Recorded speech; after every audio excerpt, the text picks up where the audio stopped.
എന്തോ ഒരു അവസ്ഥയാണ് നിങ്ങളൊന്ന് നോക്കിയേ. തലയ്ക്ക് വെളിവില്ലാത്തവരെ മാത്രം തെരഞ്ഞു പിടിച്ച് നേതൃത്വ സ്ഥാനം കൊടുക്കുന്നു എന്ന് ആലോചിക്കുമ്പോൾ കഷ്ടം തോന്നുന്നു. അതോ ഇവരിൽ തലയ്ക്ക് വെളിവുള്ള നേതൃത്വ സ്ഥാനം കൊടുക്കാൻ പറ്റിയത് ആരും ഇല്ലേ? അങ്ങനെയാന്ന് തോന്നുന്നു. കുറച്ചെങ്കിലും ബുദ്ധിയും വെളിവും വേണ്ടേ മനുഷ്യന്മാരായ? ഇതൊന്നുമില്ലെങ്കിൽ എന്താ ചെയ്യാൻ പറ്റുക? അതോ മണ്ടന്മാരെ തെരഞ്ഞു പിടിച്ചിട്ടാണോ ഇവർ നേതൃത്വ സ്ഥാനം കൊടുക്കുന്നത്? ആ മണ്ടൻ വന്ന് എന്തൊക്കെയോ മണ്ടത്തരങ്ങൾ വിളിച്ചു പറയും.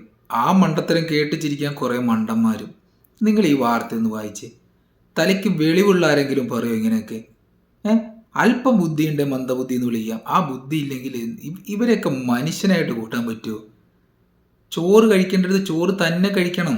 വേറെ എന്തെങ്കിലും കഴിച്ചാൽ ഇങ്ങനെയൊക്കെ മണ്ടത്തരം വിളിച്ചു പറയാൻ തോന്നും. ഇനി മറ്റൊരു കാര്യം കൂടി ഞാൻ കാണിച്ചു തരാം, നിങ്ങളൊന്ന് കണ്ടു നോക്ക്.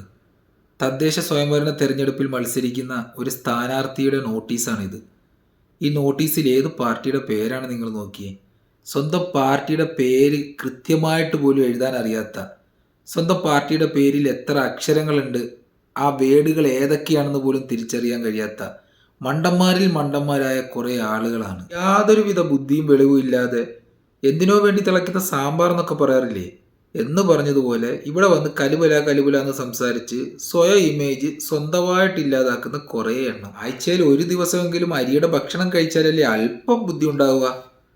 ഏതായാലും മണ്ടത്തരം പറയാനാണെങ്കിലും ഇവരുടെ നാവ് കൊണ്ടുള്ള കസർത്തുണ്ടല്ലോ,